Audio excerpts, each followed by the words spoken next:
morning. Today I want to share with you my journey through faith, creativity, and restoration with Healing Hearts. Did you know depression is one of the leading contributors to disability worldwide? Every 44 seconds, someone dies by suicide, and countless others wrestle with that despair. I know that pit of despair, having spent my life clinging to a rope so frayed and slippery, it felt like someone had greased it just for fun. But then I rediscovered creativity and faith as a powerful transformative force for Healing Hearts. Creativity isn't just a hobby or a luxury. It is a lifeline, a bridge between pain and hope. When words failed me, colors spoke.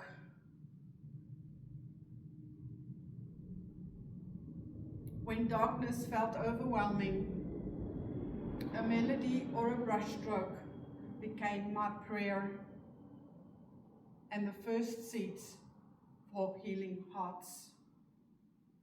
Research shows that up to 80% of participants experience reduced stress, a boost in self-esteem, and a more positive self-image. When paired with faith, creativity becomes more than just therapy. It becomes a testimony, restored purpose, and a pathway to hope. To give them beauty for ashes, the oil of joy for mourning, as Isaiah 61 verse 3 so beautifully states. If you had met me a couple of years ago, you would have seen a woman fully functioning on the outside,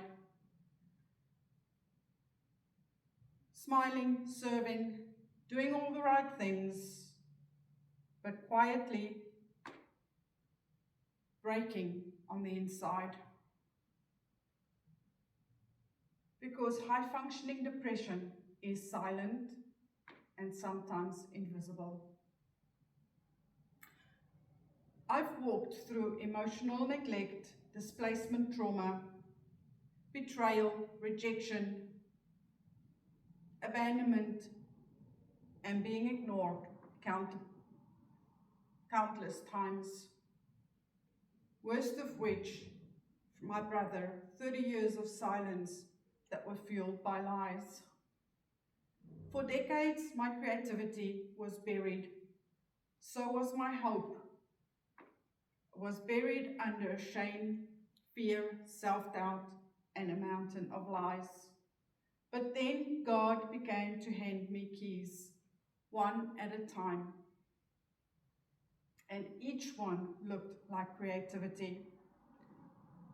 In 2016, when my depression began to crack through the surface, my husband gently suggested a hobby.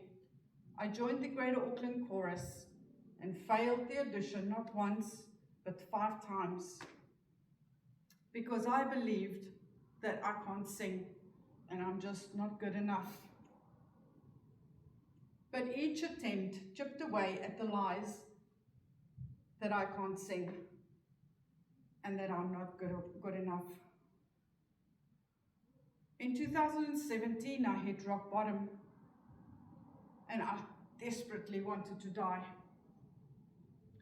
Miraculously, at that stage, my brother reached out to reconcile. And shortly after, a friend invited me to a graphic design course. Our first assignment was to create a simple drawing, and that had me paralyzed because I hadn't picked up a pencil since I shut down as a teenager. My first sketch, however, of our dog vaguely resembled the photo I'd used. And that was another tiny spark of Healing Hearts. Painting was another struggle. I can't paint, I'm not good enough, were the voices shouting in my head. But in 2019, I joined an art group at a local church, and with the leader's encouragement, I gave painting a try. One flower painted shattered the old lie that I can't paint when she exclaimed, "See, I told you you can paint." During COVID lockdowns, Bible journaling became my refuge, a way to process the suffocating despair that was threatening to overwhelm me. And then soon after, Elijah House Trauma Training webinar exposed how much healing I desperately needed. That became the true turning point to Healing Hearts. For years, when I shared my story with someone, they would say I should write a book, and I have resisted it forever. But I have begun turning pain into stories on my websites in order to multiply hope and healing hearts far beyond my own life. And finally, speaking was a struggle. I've been raised in silence, but God gave me my voice back. And now, even though I still get anxious, I don't let the fear overwhelm me. When I share my testimonies and my struggles to shine a light for those still walking in darkness and show them that there is hope and healing hearts. Each key that God gave unlocked another step in healing hearts.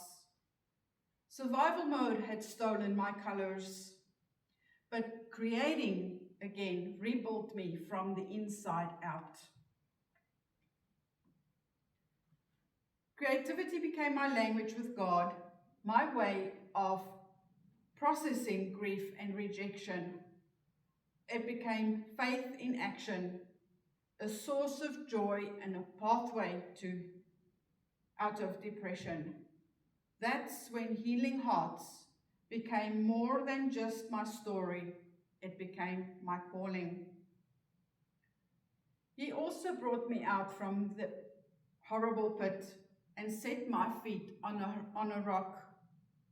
I can't share my story without God. His mercy became my oxygen, His love my anchor, His hand my rescue. This January, I celebrated 6 years of overcoming a lifelong struggle with depression and suicidal thoughts and anxiety. Does that mean I no longer face moments of heaviness, despair, and overwhelm? Absolutely not. But I have learned that I'm not alone, that I can reach out to those in my community that will help me through my struggles. That's not survival, that's resurrection, and that's the heart of Healing Hearts. Today, I create safe spaces for Healing Hearts, creative gatherings to create without judgment, paint parties where color, laughter, and fun bring healing hearts, encounter groups where we face unforgiveness and inner vows and lies that we've come to believe are about ourselves and others because of our trauma. Prayer ministry, where we gently dismantle the strongholds and pull pain out at the roots. Through creativity, compassion, and community, I help people belong before they behave. Help them share their hearts and create opportunities to heal, to dream again and be loved back to life. Because my mission is simple, to change the world one broken heart at a time. Maybe you have believed the same lies I did, that you're not creative, that your voice doesn't matter, or that your story is too messy. I'm here to tell you, your story matters. Your voice matters, and there's a safe place for you and your heart to heal at Healing Hearts. Come step into a gathering, a pain party, an encounter group, because Healing Hearts works best in community.